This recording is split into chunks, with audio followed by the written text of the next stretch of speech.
Kung kailangan upuan, upuan mo kahit matigas pa. Kung mahal mo, uupuan mo yan.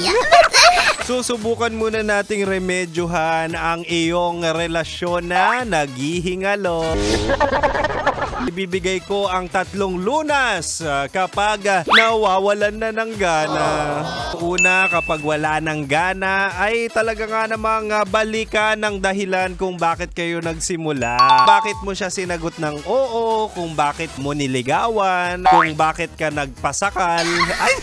Nagpakasal, di ba? Ang pangalawa naman, mahal, kapag wala ng gana, kausapin, wag awayin. Wag puro panunumbat, wag puro hinala. So kung kailangan upuan, upuan mo kahit matigas pa. Kung mahal mo, uupuan mo yan.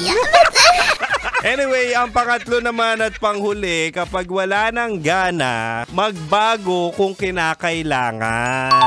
Huwag agad-agad bibitawan. Huwag agad susukuan ang inyong relasyon, lalo na't kaya pa namang remedyohan. Dapat pareho kayo nag-a-adjust. Dapat may pagbabago on each side. Alam ko yan. Bakit? Kasi dati hindi nag-adjust yung ex ko. Tingnan nyo, wala na kami ngayon. Huwag na kayong tumulad. Sarap manood ng radyo, no? Ginawa mo na talagang bisyo ang panonood sa amin, no? Umabot ka na rito eh. Huy!